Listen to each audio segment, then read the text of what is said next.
Everybody, welcome to a bonus episode of Game and Went. I am your host, Craig Kober, and joining me is longtime listener, longtime guest, longtime fan, Casey Kozlowski. What's up, Casey? Hello, here I am. I've returned to the studio for a special episode, and I'm happy to be here.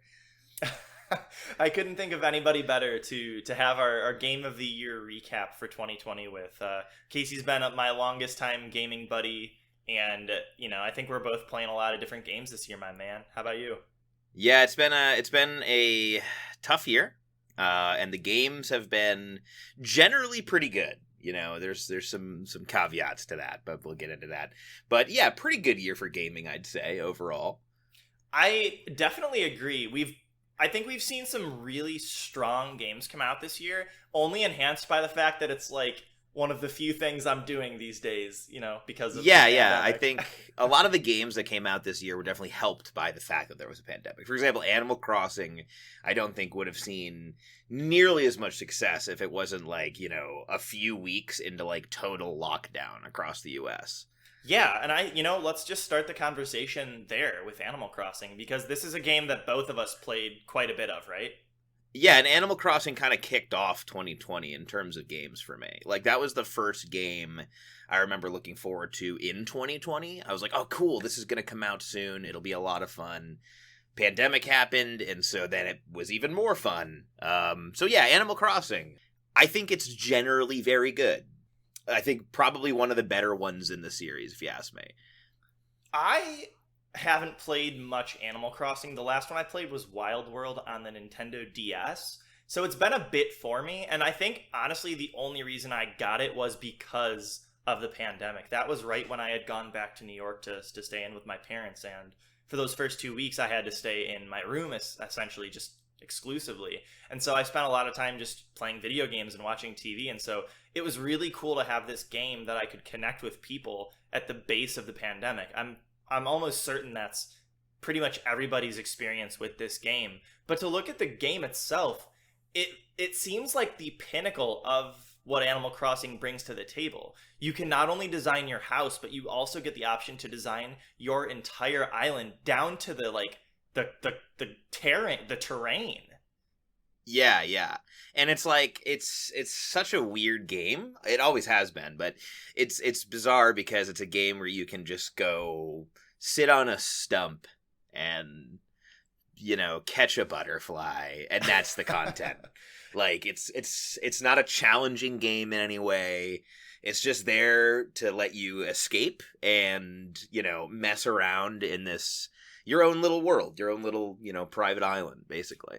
Yeah, it's nice to have a game like that has absolutely no stakes. It's kind of just like vibing, it's like Minecraft creative mode, it's more about building and, I guess building your relationships with the village. And I got to the point where I completed my village or my island, and I'm so happy with the way it's laid out. I have some really fancy little sections that were 100% like my own vision and not something I pulled off of somebody on Reddit. And I'm kind of done with the game. I don't feel any reason to go back, honestly. Yeah. Well, for me, so here's the thing. While I enjoy the game, I guess I should say I see what's good about the game. I realize that it's not quite for me. I'll be the first to admit that I am the opposite of you in terms of you had I assume a vanilla experience, and I definitely time traveled heavily out the gate, heavily, because I didn't want to, like, for example, like bugs that were going to be coming out in like the winter or something. I was like, I'm not going to be logging into this game every day, and probably not every season even. Like that, then it just becomes kind of work. And, like, there's a demographic where that's really cool, like, logging in every day and seeing your village or whatever, but that's not me. Like, I go through these big lulls where, like, sometimes I don't even play a video game for, like, a couple months. And so, it doesn't really, like, lend itself to that kind of player. You know what I mean? Yeah, and not for nothing, I feel like criticizing people who chose to time travel for their for their Animal Crossing experience. And for those who don't know, you can essentially skip the time gate on having to wait a day or however many days to accomplish things in Animal Crossing, to the extent where you can go like, months ahead like Casey did. I feel like it's kind of against the nature of the game to criticize people for doing that, because it should be a game that you should choose to play your own way, and your decisions have absolutely no bearing on anybody else unless you decide to get competitive and say, oh, well, it's not fair, your island is so much better than mine because you time traveled. It's like, that's not the point of the game. The point of the game is, the journey.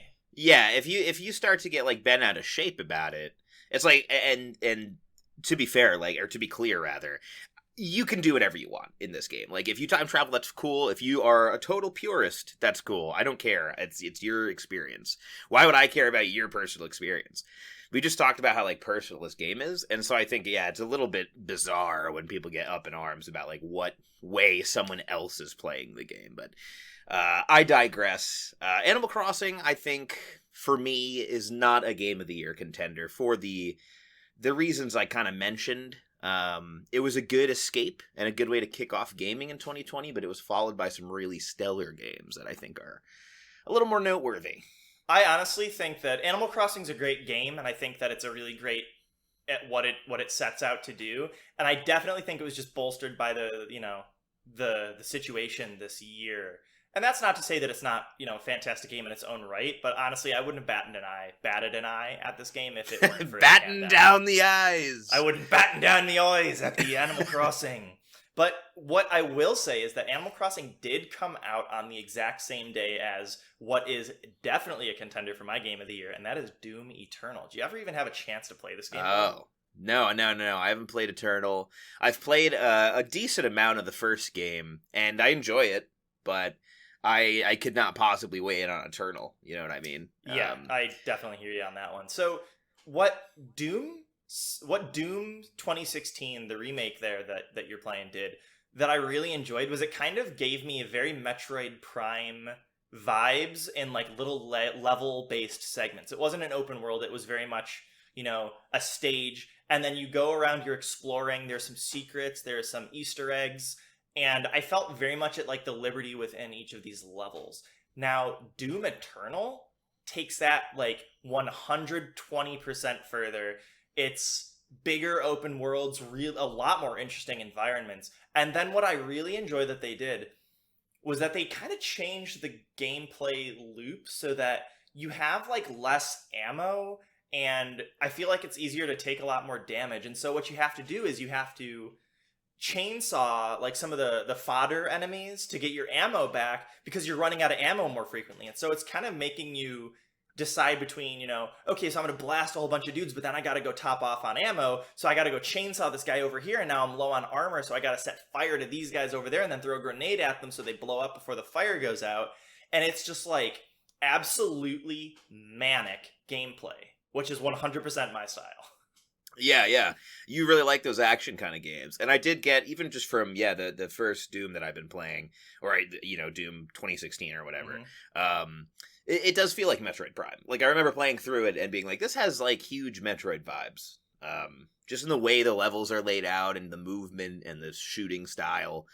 And so that's really, I enjoy it. I think it's clearly already a good action franchise, and so it's good to hear that you had a great time with that game. And I'm looking forward to trying it, hopefully, someday, when I finish my insane backlog. No kidding, dude. What I think if there is one criticism I have for Doom Eternal, it's that I really enjoyed the aesthetic of Doom 2016, which is like very not realistic, I guess, but it was like it took the characters of Doom, like the demons and stuff, and brought it into the current generation. And what Doom Eternal did was it kind of made it a little more cartoony. The game definitely takes itself a lot less seriously than Doom 2016, but at the same time, it takes the lore and like the world building a lot more seriously, and I don't think for the better. I think they got a little caught up in trying to develop this world rather than having this, this sort of like ambiguous sort of just like, you're just here to kill demons, and the big demon at the end is the one you're really going for. And so I'd be interested to see kind of how they wrap things up with the final DLC in the next year, because as far as gameplay goes, it's just like Devil May Cry in my opinion. It is far more about killing demons violently and quickly than it is about the story. Yeah. Uh, Doom has always just kind of been that kind of game that you would see in like a straight to DVD movie when they need something like gory to show on the screen to show how troubled their child is. So That's pretty good. It's pretty on brand, I think. Speaking of games you wouldn't want your mother to catch you playing, I played Dragon Ball Z Kakarot. Oh. It was actually pretty great. But there's big butt. Is it Goku's big butt? Who? Goku's? Yeah, Goku's cake was just too big for my screen to render. Dragon Ball Z Kakarot was a fun game. It's just the anime. It's just Dragon Ball Z, the television program, in a game form. You play through the whole entire saga, which is fun if you are into that. I'd be quite annoyed if I didn't want to watch the show again, you know what I mean? Right. And I wanted, like, new content. Which is one of its biggest issues, is the end game content is both non-existent and the DLC is atrocious, unfortunately. Well, I was going to ask. I wasn't aware that they were planning on adding DLC. Is it story DLC or? Yeah, sort of. I believe they're kind of like one-off. I don't know this for sure, but the impression that I got was like they're kind of not canon content that's introduced to the end of the game that starts to make it like veer off in its own timeline that isn't actually related to Dragon Ball Super. They do that so they can still introduce the characters from Super, like Beerus and Whis. Right. But ultimately, it was just as soon as the credits roll and you beat like Boo or whatever at the end. Spoiler alert, I guess, for this. Casey, oh God! How could you? Edit that out. Edit that out. It's edited. I already did it. Okay. It was a fun romp, and this happened like pre-pandemic, so that's a sign of its like staying power. You know, I was glued to the screen for most of the runtime. You get to fly around like one of them, which is really cool, and run super fast through mountains and stuff. Gets old pretty quick. Surprisingly, you'd think that would never get old, but it does. And the fights they're kind of repetitive, but they feel a little bit like it feels like, you know, an anime fighting game would, but it also has like a little bit of this like Kingdom Hearts charm where you're like unleashing these wild attacks and like you're moving super quick and doing all these really cool combos. So I had a really good time with it. It was better than I thought it would be for sure.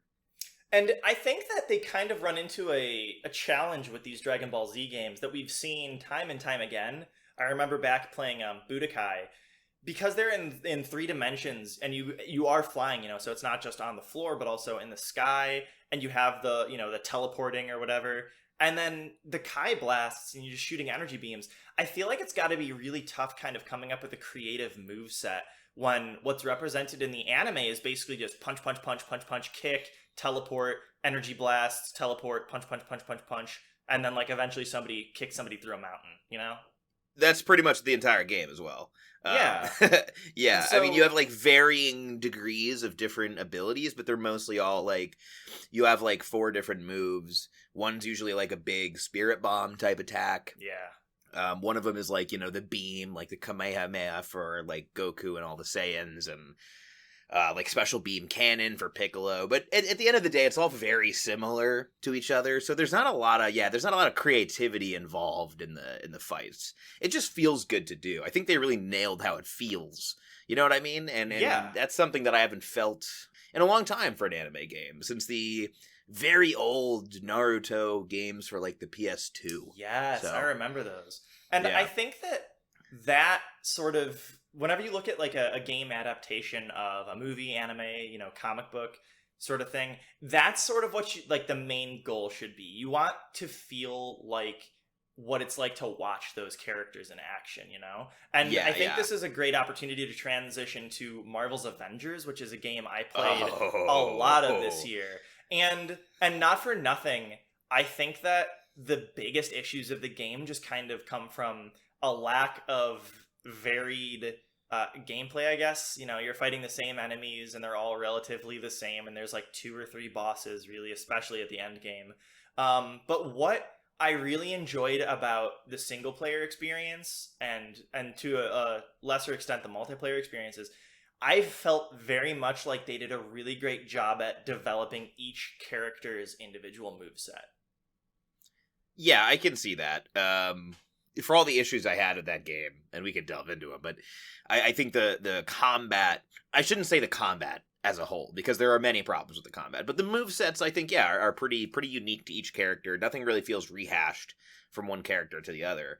And granted, there's not a big roster, so it's not, it's not the hardest thing to accomplish, but still, credit where it's due. Yeah, I would agree with that. And I actually played the game pretty recently. They just released a new character, Kate Bishop, who's kind of like I guess she's like trained by Hawkeye, and so she's got like the bow. Everyone's favorite Marvel hero, Kate Bishop. Well, she's going to be a character in the Hawkeye series coming out, so I think they're trying to, do a tie-in. That's one of the bigger issues with the game, is that it's just like, you have so many cool heroes to put in here.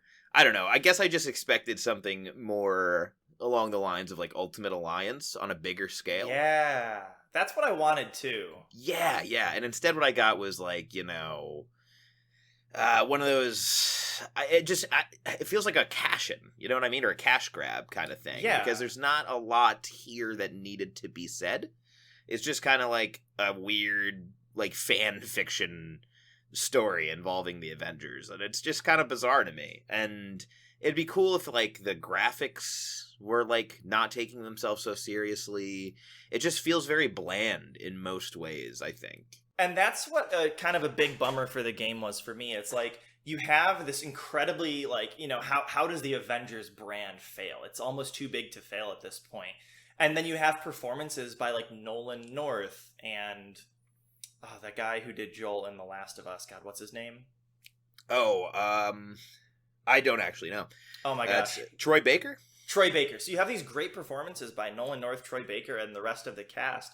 And honestly, the story mode, I loved the story. I thought that maybe it could have used some better, like I said, like boss fights, so you weren't just fighting, Taskmaster and the Abomination and then some robots. But yeah, I thought the story was really good and powerful. But where the game really failed is on the multiplayer experience, which is kind of where it shouldn't have failed. And I think that's because they wanted to make this game that's, it's like superhero. You have combos. And, you want to feel powerful like a superhero. But then they made it like Destiny. They gave you stats. Yeah, like it's armor very and gross. Gear, and it just doesn't work.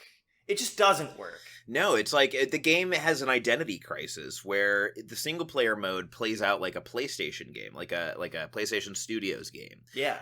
Third person action with like very, very cinematic, like there's tons of cutscenes and they're pretty well done. And like you said, the story is good. And the story was the only thing that kept me playing, in fact. When I really started to get annoyed with the game, I just kept doing it for the relationships between like Kamala and the rest of the Avengers. I wanted to see how they'd pan out.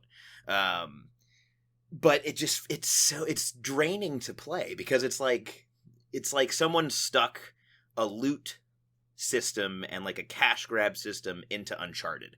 You know what I mean? Yeah. And it's like, oh God, it's such a weird, it just doesn't feel right. That game ain't natural. No, I agree completely. And I think that a lot of developers are really running into that. Like God of War, even, a game that I will do nothing but praise. I think that game is stellar. And it never really bothered me because I always felt like the armor and the stats were very like secondary to like what you could achieve just by playing well. But I think that there's a difference between including like customizable options like, oh, hey, I want to customize this ability and choose to use, this ice attack instead of, a fire punch, versus my ice attack also comes with +2 dexterity, +20 HP, -4 defense. Like, I don't need those kind of options in a game that is like, that I can effectively dodge any attack if I play well enough. Yeah, and like tons of people have delved into like the issues I have with the game way better. Skill Up in particular, shout out to that guy. I tend to share a lot of viewpoints with him on a lot of things, and especially Avengers, like the loot system. Like, why do I need Hulk's spine to be the piece of loot I just picked up? That's so true. You're like collecting like The Nanites hell for are your you talking spine. about? Oh, dude, Yeah. that's so wild. That's a It's great bizarre, point. man. Anyways, yeah, so I would give Marvel's Avenger... Well, so here's the thing. A new game just came out recently, and we'll talk about it, but before this latest game came out, I would have given Avengers Blunder of the Year. But now there's actually a running for that, so let's... I mean... Take me into this game that you want to talk about. You know, we're kind of get a good flow. Let's keep it going. Yeah, no time like the present. Why don't we talk about the elephant in the room, Cyberpunk 2077? This game is very troubled. Oh man, where do I begin? All right, look, the game itself is fine, but that's the problem. Therein lies the problem, right? Like, this was not supposed to be a fine game. It was supposed to be the game of the year, win all the awards for the next decade, you know, like, never get done with the campaign until you have, like, children 20 years from now. It's like some crazy, huge spectacle, right? No, it's not. It's actually quite a sad, kind of quiet fart in the back of the church. You know what I mean? It just didn't even come close to achieving those goals, and it's riddled with bugs. And Sony pulled this game from their stores. This just happened a couple days ago, as of the time of this recording. But I just don't understand how it all went so wrong. Well, I don't. You know, and there have been so many articles and so many people on YouTube probably talking about this who actually have, you know, insider information and who are like knowledgeable about these things. And so it's hard for me, who knows literally nothing, to talk about. But it just, the impression that I get is kind of that the hype train got away with the game. And so, you know, the game is delayed and delayed and delayed for good reasons, as we've seen. But at a certain point, they kind of have to just say, you know what? We got to release this, and sort of, you know, it's easier to ask for an apology than it is for permission, you know? Right, yeah. And it's a problem with the hype machine too. I mean, it's part of gaming. It's linked to the gaming industry now. Is you have to generate as much hype as possible. Yeah. And then it never is able to live up to that hype. I can't think of the last game that had so much hype that lived up to it. I guess you could say Breath of the Wild, but that's one of my favorite games ever. And when I played it at first, it took me like an hour or so to get actually into it. The first hour, I kind of hated it. I was like, ugh, what is this? Like, this isn't what I was promised. And then it opened up. It was such a different taste than what you expected from a Zelda game. Especially from a Zelda game, yeah. And so, but then it did eventually, I think, meet those heights. But that's something I think only Nintendo can realistically do. I don't think that, like, hype should be reserved for Nintendo games. That's a bold claim, but I'm gonna stick by that, because they aren't marred by all this other stuff. You know what I mean? You never hear about, like, crunch on the next Kirby game. It's just a studio that releases things when they want, when they're ready, and they don't care about hype, really.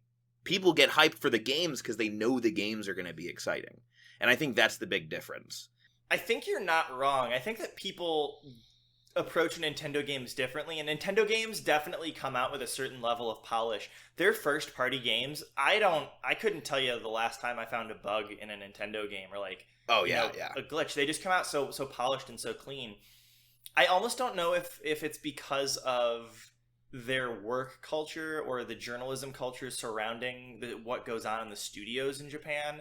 But I would be surprised to learn, because I don't know, you know, I would love to believe that Nintendo's this magical workplace where everybody has a wonderful time, but I just don't know that. And so... Oh, yeah. I mean, realistically, there might be a large crunch culture, especially in Japan, which is kind of known for being work first, you know, everything else in your life second.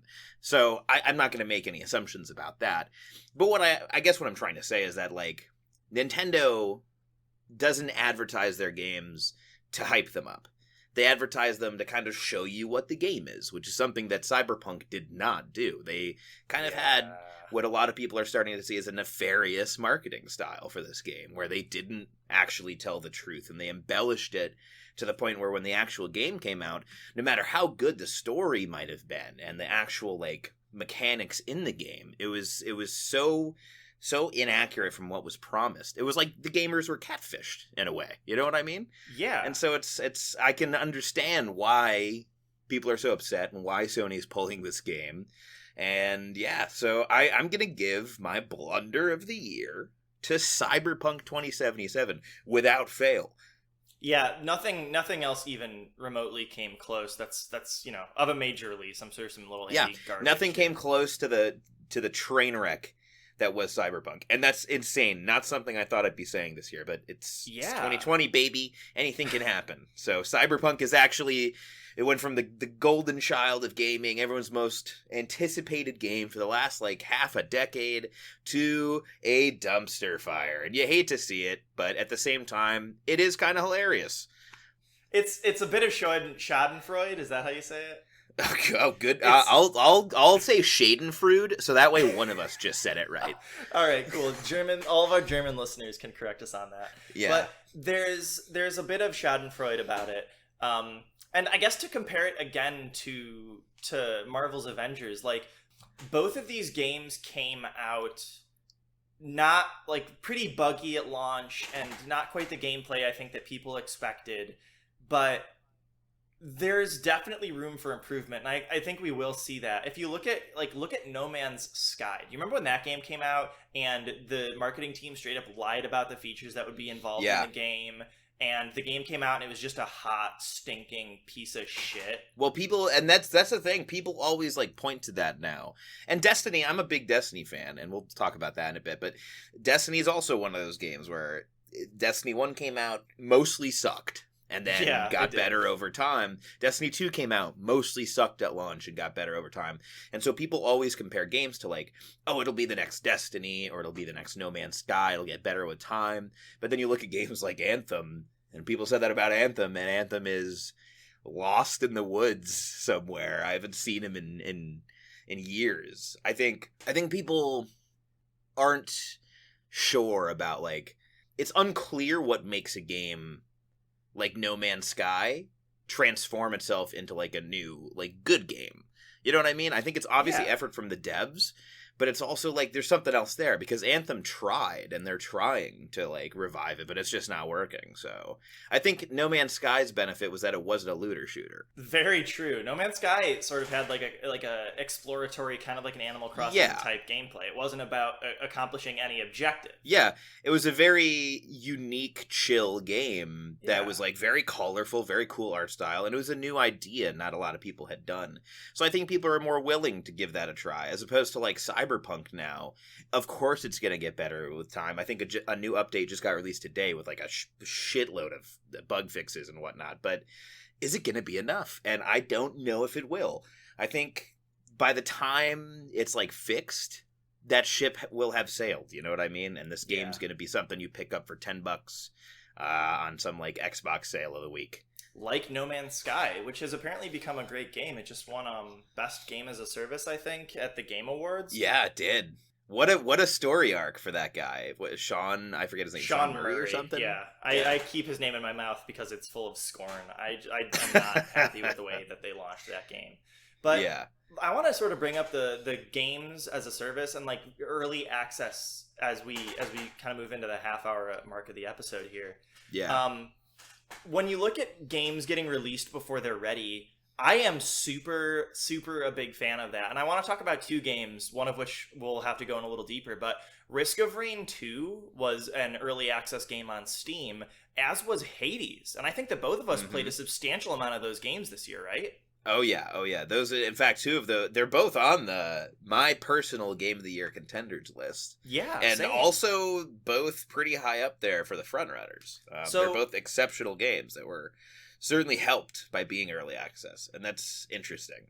And I very much like releasing a game early access, maybe for indie developers more so than AAA studios, because I think that what these games ultimately set out to do is satisfy their target core audience. You know, if it's a smaller studio, it's likely to be a smaller audience, and so they want to get feedback from that audience to kind of, you know, help in the director's vision, because that's what brought people to that studio in the first place.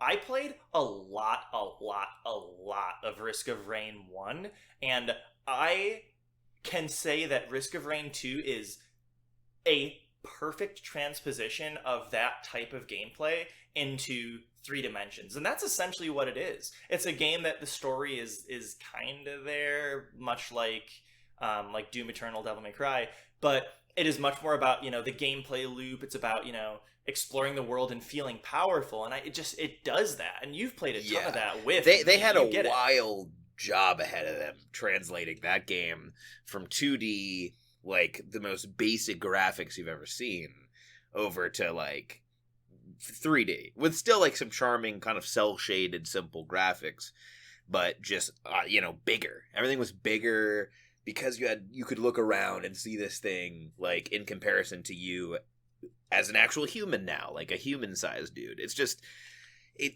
totally redefined the flow of the game, but it's the same game.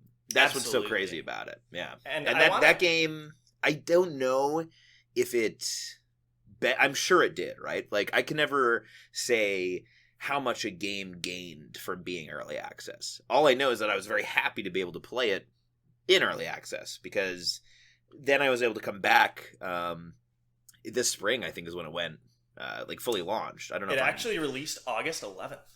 Oh God. Right? Wow. Okay, yeah. So being able to go back to that game after playing it in early access was a treat, because then you can see what's changed, what they've added. And that's when you actually, I think you get kind of this level of, and granted, a lot of people don't play it like this. Some people probably played it since it entered early access, and that's cool. But I go through these lulls, and so I'll revisit these games that have been early access or in beta, and sometimes it's like a completely different game. Or in the case of Risk of Rain, it had like so many new characters, levels, like weapons and mechanics to it, and I was blown away. I was like, damn, this went from like a game that I already thought was great when it was bare bones to now, like, there's still so much stuff I haven't done in that game, and I think it's a treat. That game's a real treat.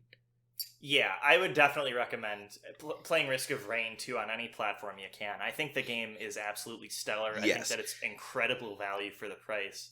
And I want to shout out the composer, too, because I follow him on Twitter, and I think he's just a really cool dude, and the music he produces is just remarkable. So I think you pronounce his name Chris Tadalou, but he's just an absolute powerhouse. And the Risk of Rain 1 soundtrack was phenomenal. He did another game for that same developer called Deadbolt that also has a great soundtrack. And of course, there's some bops in Risk of Rain 2. Buy Risk of Rain 2, folks. It's a great game if you haven't played it. It's high up there for the game of the year contender. So let's talk about an actual, what I consider a very, very powerful contender for a game of the year. That is also a game that was released in early access, and that's Hades. Hades is the came out of nowhere.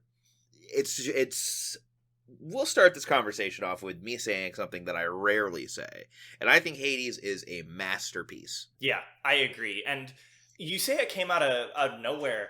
I just want to talk about the developer Supergiant Games for a second, because I played Bastion back when it was 2012. I was a sophomore in college, and that game, that was, I think, the first game to bring me to tears. They at Supergiant Games are the masters of storytelling. They have 100% nailed it in delivering story in their gameplay. They have a very unique style, that isometric view, the combat being kind of quick with some slowdown moments in Transistor in particular.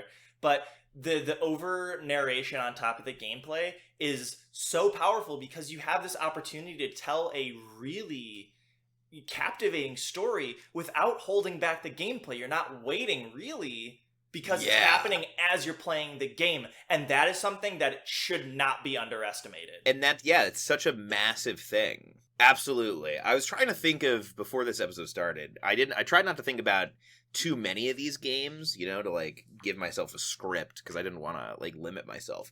But I couldn't help but think of Hades. And I was like, what makes me love this game? What is it about this game that does it so well when so many other games have been made that didn't capture my attention for nearly as long? And what it is like, I feel like I'm actually part of the game. when I'm running around, characters are having dialogue with each other. Dialogue that I'm super interested in. I will stop my character in front of someone to let them finish their conversation. And I'm the kind of guy that will often mash through dialogue, and I don't think I did that once. Like, the voice acting is stellar, second to none. The beautiful art that pops up when characters are speaking, the music that's playing throughout these conversations, and above all, like you said, the fact that I don't ever have to have a dialogue with someone. If I want, I always have the option to just walk away from them or, end the conversation immediately. And that's so much fun. And obviously the core loop of the game being that, every time you fail, you succeed because you're progressing the plot. It's just, Yes. I cannot understand how they stuck the landing so well. But I'm still glowing just talking about it. Like, there's a huge smile on my face. Yeah. That game was so much fun for like 2 weeks as I played through it. Like, that was the most of my gameplay was in like 2 to 3 weeks where I was just trying my best to get like the true ending. And it was just a treat from start to finish. I don't think Supergiant can do any wrong, but I'm gonna be careful because look at Cyberpunk, but they are, I think, the gold standard for indie developers right now. I think that you are right. I love Supergiant. I'll be honest, their last game, Pyre, really didn't do it for me. Yeah, But Pyre fell a little flat, but I still enjoyed. Like, the game was well made. It was just like, yeah, I'm not into this kind of sport kind of game. I think what I appreciate about them is that they're so good at fulfilling their vision for a game. And you really did nail it when you talked about how even when you lose, you win because you get to spend more time learning about these characters and the world does feel very truly lived in. It's a kind of interesting combination of a bunch of genres. You got a little bit of, the house building Animal Crossing simulator. You've got this, Diablo 2-esque randomized dungeon crawler. And then you've got like a relationship simulator also a little bit, which is always something I really like in a game. It's kind of that like Persona feel in that way, like strengthening your bonds with these characters. It's a lot of fun. I love that game because it does all these different things and none of them feel tacked on. Like, it all feels like it's a core part of the game's identity, and that's a huge thing too. Nothing in the game feels like gimmicky at all. Right. And I want to since you mentioned Persona, I want to kind of transition here to talking about Persona 5 Royal and some of the sort of remakes, I guess, that came out this year, not including Final Fantasy VII Remake. There were a lot of really good re-releases for games and sort of definitive versions of games that started back in February 20th with Devil May Cry 3 Special Edition on Nintendo Switch, which is my longtime favorite game of all time, that came out with some really neat features to expand on what is already stellar gameplay. In the later installments, we had the option to switch between all of the weapons and all of the styles that Dante had at his disposal, but it was never present until now in Devil May Cry 3. And so that is, if you're a Devil May Cry fan, you really need to play this game because it is the best version of what I consider the best game in the franchise. And then Devil May Cry 5 Special Edition came out more recently, and I actually got a PS5 pretty much exclusively to play that game. And it's just a much more developed version of Devil May Cry 5 with a whole new character, some really neat game modes, and of course better graphics and stuff. And then we also have Persona 5 Royal. Did you play this game at all, Casey? No, I did not touch Royal. I played Persona 5 in its entirety, the base game, and I was quite a fan. And I remember hearing good things about Royal, but I cannot justify playing another 90 hours of what is at its core the same game. You know what I mean? Especially when it had such a good ending. Persona 5 is one of my favorite games and I think one of the best games probably made.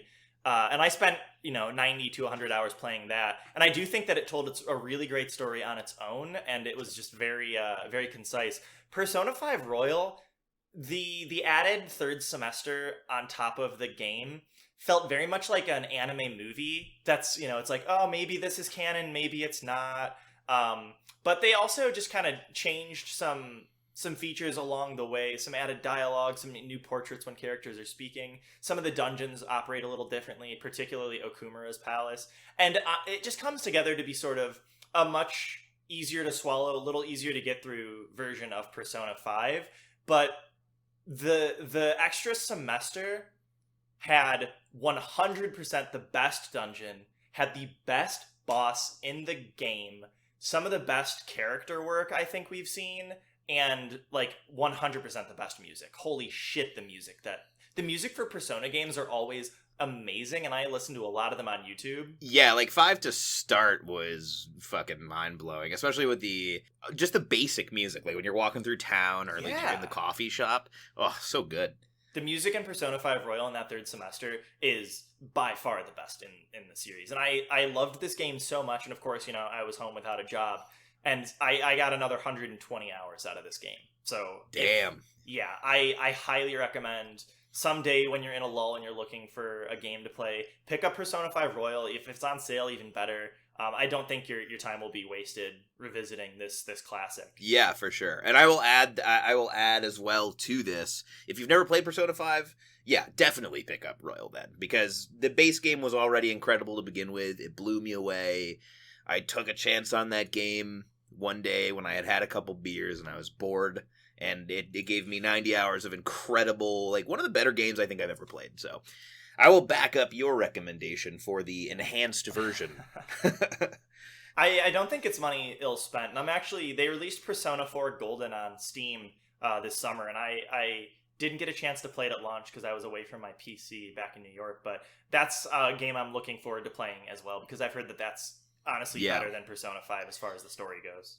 For sure. Which is on the topic of remakes, I'm going to talk about two that are both great. I mean, the first one is Mario 3D All-Stars. Super Mario 3D All-Stars came out this year in September, I believe, and I think it's leaving in March. So if you want to get your hands on these games, that's right. I forgot that it's temporary. Yeah, this is a limited time offer, folks. Not from us. We're not sponsored by Nintendo in any way. Just go get it, because they're taking it away in March if you want them. It's Mario 64, Mario Sunshine, and Mario Galaxy 1. Why they didn't include Galaxy 2 is baffling to me. One of my bigger critiques of the game. It kind of just ruins having a full collection of like the main 3D games. And also, they could have done a lot more with it. When you boot the game up, you're greeted by a very boring, like DMV-esque menu. And it's like, where's the heart? It's like, this is a collection of Mario games, and it almost feels like they were like, just bored putting this together. Like, all right, we'll give you a collection with this boring menu and no new features whatsoever. And they're still fun games. If you like the games, and if you have never played them, then definitely pick it up. If you like them, and you want to play the games completely as they were with no changes whatsoever, pick it up as well. But there's nothing new here for Mario fans, and that's a little disappointing for the second All-Stars game that they've ever made. Well, what's interesting is there actually are a few changes to Super Mario 64, and that I think this is like the European release of the game, where, he doesn't say "so long, Bowser," he says "bye-bye." Oh, right. And there are some bug fixes that make traditional speedrunning strategies a little inaccessible. Oh, I did hear about this. And it's not really noticeable too much to like normal casual players, but really all they've done here is kind of stunted speedruns, which is kind of it's an baffling. Interesting take for sure. Yeah. But we, that was the most recent episode before this, which I did with Hater Nader, where we talked about Super Mario 64, and that's kind of what I played to brush up for that episode as well. It's a good game. I mean, it's a good collection of games. If you haven't played them, then it's a must-have collection, because these are some of the best games, the best platformers ever made. Yeah. Even Sunshine, which I have a love-hate relationship with after playing it again as a nearly 30-year-old man. It's a lot more rage-inducing, but ultimately it is worth the money. It's just, I wish they had done more, and it's ultimately unremarkable if you've already played these games. Beep, beep, beep, beep, beep, beep, beep, beep, beep, beep, beep, beep, beep, beep. Special report from Destiny 2 correspondent Casey Kozlowski. Casey, how's Destiny out there this year?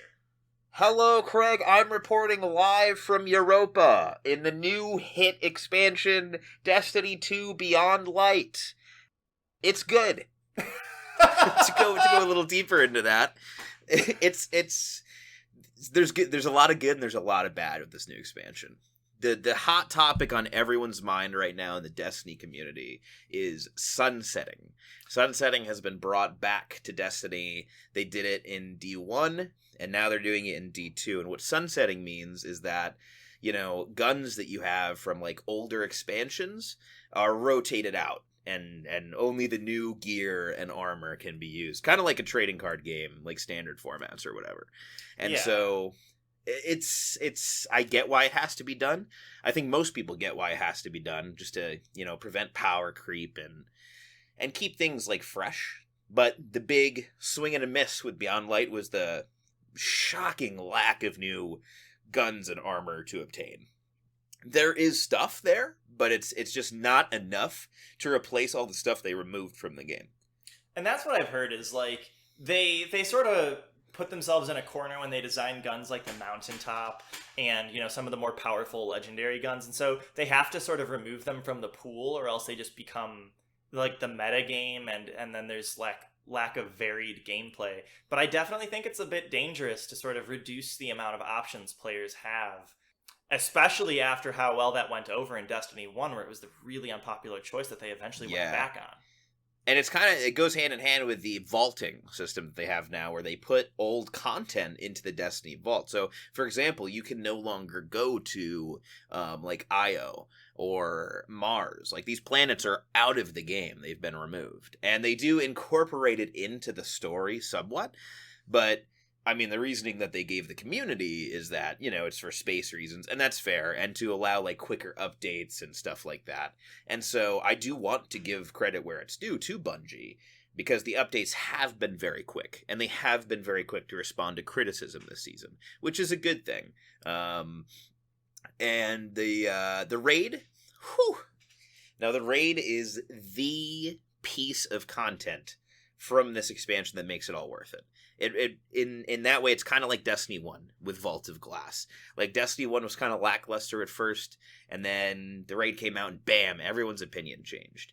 Deepstone Crypt is, I think, one of the best raids released, if not the best. That's really high praise, buddy. It's high praise. It is high praise. I think that it's a great balance of mechanics that are easy to learn, but difficult to master. You can clutch things on your own if you're a really good operator, for example. You can kind of solo that experience. But you can also just, be a good scanner, and that's your kind of specialty. It's really cool that it allows you to kind of have a role, if that makes sense. And there's also, it's easy enough to learn, where if you haven't done one of these roles and it's like 6 months after the raid's been released, no one's going to judge you because it's so easy to teach. It's just all about the execution. And I think that's really cool, and it's something that I was so afraid of when I was watching Worlds First, because I did not want another, like, Riven or Vault from Last Wish. These are cumbersome encounters, ultimately, that I think are just, it's like doing, like, sit down and do calculus for a minute, and then you can resume the fight. That's just not fun to me. This raid is incredible. The story is fantastic. The music is exceptional. If you're going to buy Beyond Light for one thing, it's the raid. Raiders will be very pleased with this expansion.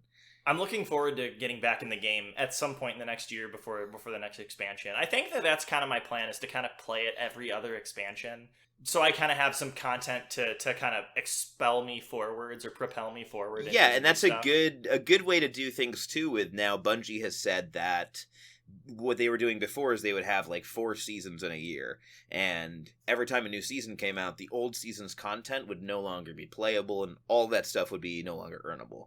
They've changed that, so now it's year-based. So all the seasons that come out this year, you will be able to play if you let's say you buy all the latest stuff like Beyond Light in like about a year, like right before the next expansion comes out or whatever. Oh, cool. You would be able to play all the old seasonal content and all the latest expansion, and you'd get to enjoy that and kind of have something to get you back into the game before the new expansion comes out. Nice. So I like what they're doing. They're streamlining the experience. I think it's a good time to get into Destiny, and the year is looking pretty exciting. Vault of Glass will be back in 2021. So, as we round the 50-minute mark here on the episode and make this just an absolute editing nightmare for me, I want to sort of address some of the honorable mentions and any other games that you wanted to talk about before we move into deciding on our game of the year. Yeah, giving the crown. So I'm going to give a quick rundown, I guess, of my year in games. Because I basically played these. I played Animal Crossing. We discussed it. Fine game. Not really for me. Risk of Rain 2, which is a fantastic indie game. Everyone should play that. It's a lot of fun. Marvel's Avengers was a steaming pile. Hades, really great as well. Up there with Risk of Rain. I think one of the better indie games I've ever played. Mario, unremarkable collection of games that you love. Destiny 2 Beyond Light. I'm a huge fan, so I'm a little biased. That's what I've spent most time playing this year. It's good. It's a solid expansion. DBZ Kakarot is great for fans of the series. We didn't get to talk about Final Fantasy VII Remake. Why don't you take a couple minutes here and give us a rundown on your experience with that game? Yeah, so I enjoyed the game, but there was a lot of bloat, and it made it difficult to finish. And what I mean by that is if you've played kind of Final Fantasy 15... Which I haven't. Okay, well, so the core loop of these games, like, the action's pretty fun, and I was really excited when I heard that I believe Kingdom Hearts 2's like combat director was going to be doing the remake, and you can see that a little bit in it, but it's just marred down by this constant, like, there's these systems that are like just so cumbersome, the menus are atrocious, and there's just too much going on. And now I think part of this is my fault, because whenever I play one of these games, one of these Final Fantasy games, you know, the newer action ones, I'm expecting a Kingdom Hearts-like experience where, you know, it's the combat is at its core very simple. You add abilities onto that to enhance it to the way you want to play, and the menus are simple as well to follow that up. And Final Fantasy VII just had a lot of like bloat, a lot of side quests, which is weird. Mm-hmm. And I described Final Fantasy VII to like all my friends who asked about it as like a TV show, kind of. Like, this is the first season that's just setting stuff up. Or I guess you could say it's kind of like the pilot episode of what's promising to be a very good series. But it is, I think, the first like third of the actual Final Fantasy VII game. So you're basically playing a giant intro mission. And it's like, it's cool. There's a lot of really cool stuff in it, but I don't think it's as good as I was hoping it would be. It is by no means a solid replacement for Final Fantasy VII. Not yet, at least. That might come with the other, 2 or 3 games or whatever they're gonna, however hard they're gonna milk this cash cow. Right. And you know what's funny is that I actually, in my exile to New York this summer, I actually started to play Final Fantasy VII on the Switch, because there's a Switch port now. And I gave up because I think that game sucks. And I did not like it at all, and I thought that the storytelling was also a lot weaker than I'd heard. It was not as impressive as I thought it was going to be. Yeah, 7 Remake storytelling was pretty good. And it's because they now have that time. The one benefit to adding all this like bloat and stretching out this content so much is that there is a lot of time for the characters to be fleshed out. There is a lot of time now for like you to have dialogue with some character who might have had like 2 lines in the actual original game. And that's really cool. It adds to like a more rich world, and the world building is pretty great.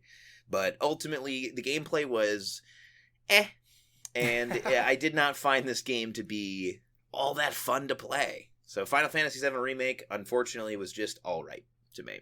Okay. Ghost of Tsushima, another great game. I could gush about that, but basically it's just really good Assassin's Creed.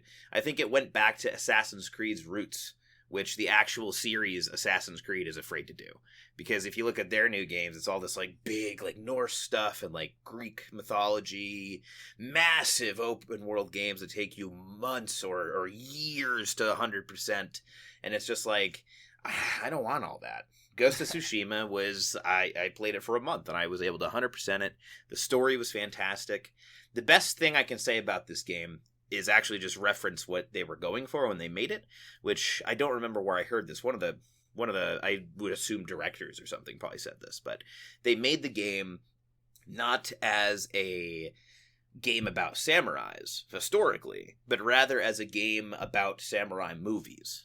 And that shines through 100%. Like, this game feels like you're playing like a Tarantino film, and not in the campy like humorous way, though there is a lot of that, but just the gorgeous shots, like the excessive amounts of blood that are still like beautiful. I would highly recommend this for anyone who's a fan of the Assassin's Creed games and feels like they haven't gotten that from Assassin's Creed lately. So Ghost of Tsushima is up there for me. So I will never ever be interested in Assassin's Creed because that's just very much not my type of game. But I have heard the similar, success of Ghost of Tsushima from several people, and that, as well as The Last of Us 2, are games that are highly on my want to play list. That I'll get around to playing them when I get around to playing them, because at this point I've kind of already missed the boat, Yeah, I agree. Those are we can maybe add those to another thing to talk about sometime. Like games that you want to play, but for some reason I've never pulled the trigger on. So I just want to kind of run through some of the games that I didn't play, that I don't know if you played either, that were major releases this year, just weren't really my cup of tea. And so, one of the games I was really looking forward to that I heard just did not stick the landing was Daemon X Machina on the Switch, because I love a giant mech game, and I thought that the concept was really cool. But I even played the demo last year when I was still living with you, and it was just not really good at all. Yeah, like it looked cool, but ultimately it looked like it also fell flat when it was released. So I think that the big falling for that game was that it was on the Switch. I think that the idea was much bigger than the Switch could support, unfortunately, or at least their execution of it could be. Astral Chain was a similar game that was kind of a great game on that system. This came out, I think, a couple years ago now or something, but that was a game that you could tell was limited by being on the Switch. It could have been like a better game if it wasn't. No offense to you, Switch, but you see that a lot with these kind of like Japanese games that aren't made by Nintendo. Like you can kind of see how much they struggle to run on the hardware. And that's just not something I want in a game about giant mechs. Yeah. But at the same time, Astral Chain did a really good job. Yeah, that's fair, but yeah, I don't know. That's one that I wouldn't play, I don't think. Also of note, Resident Evil 3 remake came out. Apparently another of these successful Resident Evil remakes. Apparently we're looking forward to a 4 remake, which I actually am looking forward to. 4 remake will be badass. Yeah. Just because I've played that game before. I think 4 was the strongest in the series to date, and I'm looking forward to seeing them redo it. I keep wanting to play these Resident Evil remakes because I hear they're good, but then I realize I'm too old to be spooked. Like, it's just not fun for me anymore. I used to have a ton of fun playing Amnesia or whatever as like a kid, and with all my friends like crowded around and we take turns. But now whenever you like try to do that with people, everyone's like, I'm not fucking playing that, I don't want to get scared. And so then you're playing it and I tap out after like a minute. I'm like, this is too stressful, I don't want to be stressed. I play games to not be stressed. Sort of the other side of that is a game called Carry On, which was another indie title released on the Switch this year that I've heard a lot of good things about, where you did actually play that as the monster. Yeah, you played a little bit?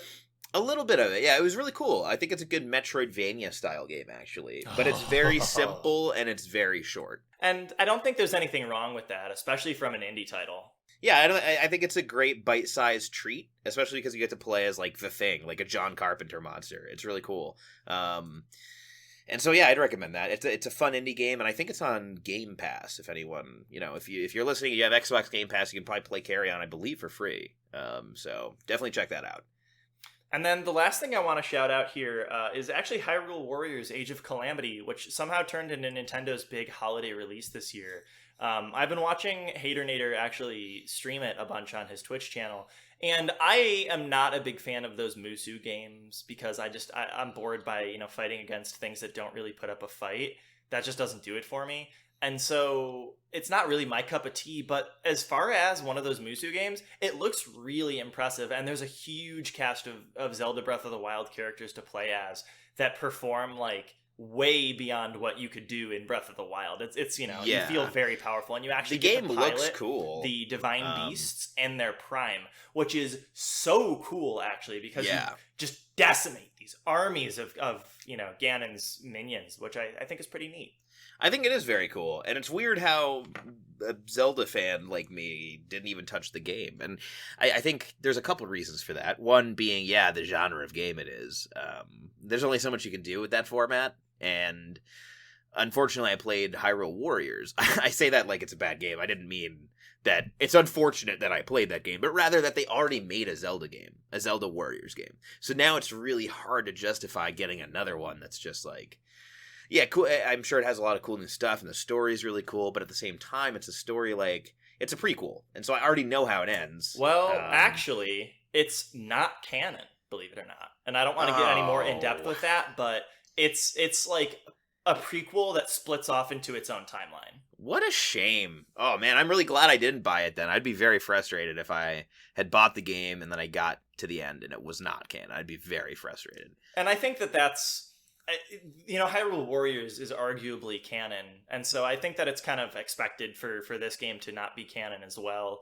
But it was disappointed because I think it was very much marketed as a prequel to this beloved game to get more in depth in that world. And I mean, you kind of do, but it obviously, it leads to a different conclusion than would lead to Breath of the Wild. So here we are, my dude.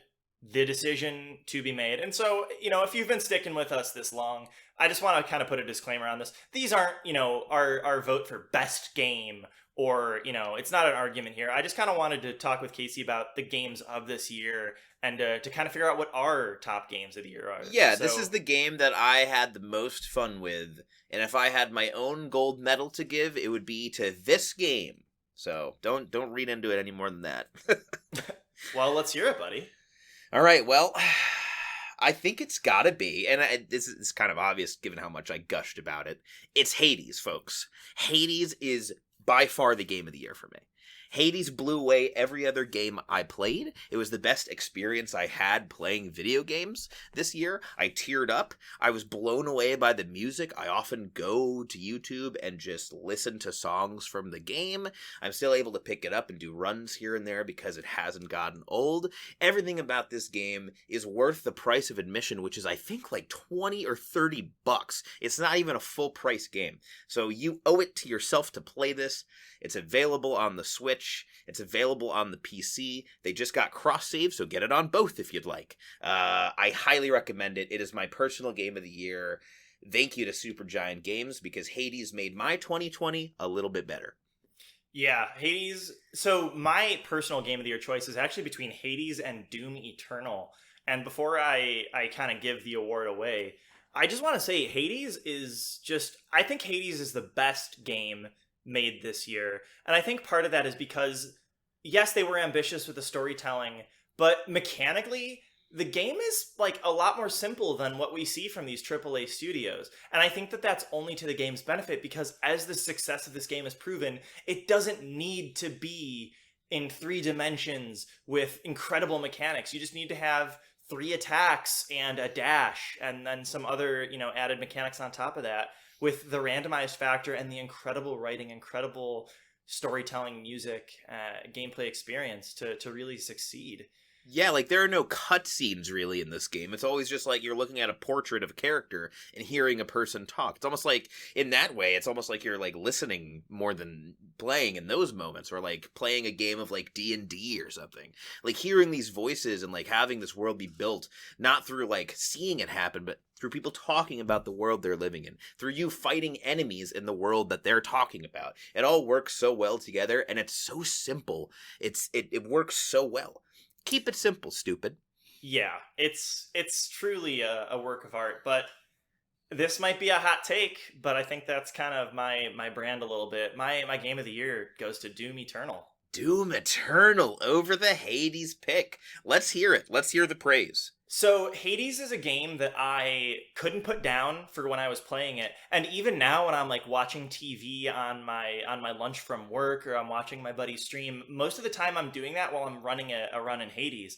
But Doom Eternal, it is no shock that I love games where you kill demons, Shin Megami Tensei, Devil May Cry, Doom, and I thoroughly enjoyed playing Doom Eternal so much, and it's a game that I can still pick up and play it on like a weekend, and oh no, there goes like 3 hours. I've been playing Doom for 3 hours and just didn't notice, because it is just an IV drip of my favorite type of game, which is incredibly fast-paced, incredibly action-oriented, incredible music that just drives and pushes forward the violence, and it's a game that I really enjoy streaming, and so it's fun to sort of have this game that I really, really enjoy that I can bring my friends or my audience into.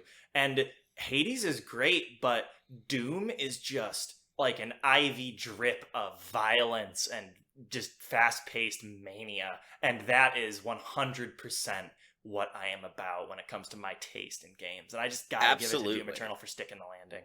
Hey, we should all be so lucky. You know, sometimes a game can be the most incredible game in the world, and if you find something that resonates with you more, that's usually going to win out. And so it's good to hear that we both kind of had those experiences, albeit with different games. Yeah, I have been very fortunate, now that you kind of mention it, that games that are about the apex of the series that I enjoy have come out in the past few years. You know, I have played hours upon hours of Devil May Cry 5 and now Devil May Cry 5 Special Edition, which I consider the apex of that series and that type of gameplay. And to have that with like a single person shooter, not multiplayer like Doom, and then also Persona 5, which is, I think, which has perfected the turn-based RPG gameplay. It's just been a really good year for good past few years for me, honestly, with types of games that I like. Yeah, I mean, I think we're kind of lucky in that we're pretty easy to please and willing to try a lot of new games out. I really feel for like some fans of like, for example, like imagine being an F-Zero fan right now. Like, it's been a couple decades for you, pal. And so it's like, you know, well, yeah, it's been kind of easy street, because for all the trash and shovelware that gets made, there's a lot of really good stuff that comes out every year as well. And I don't think, and I think this is a credit to all the developers and the players and everything. Somehow, even in 2020, we still managed to have fun, and we still managed to play really good games. So here's to 2021, giving us even more of these great games, and hopefully it's a better year overall. Yeah, 2020 was definitely a important year for gaming, if nothing else, and we were treated to some really powerful and some excellent releases.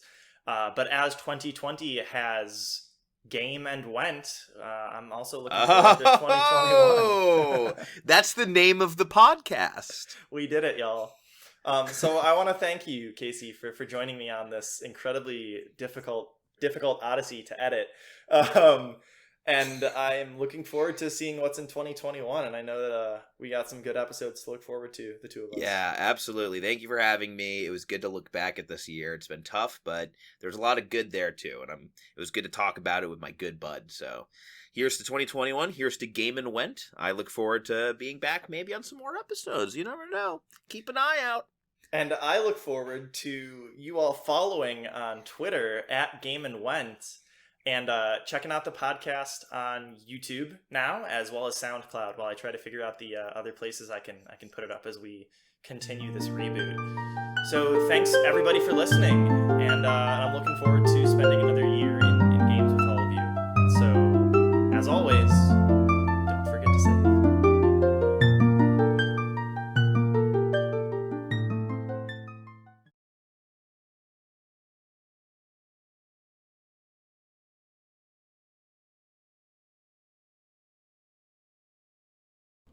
Hey everybody, this is Craig. Thank you so much again for listening. This is just a conversation that I absolutely love to have with my friends. Unfortunately, if I had any more than just one on the episode, it would be a very long, very difficult to edit episode. And so thanks again to Casey for joining me. I always enjoy having these conversations with him for sure. If you enjoyed the episode, even if you didn't, honestly, please share with a friend or your social media.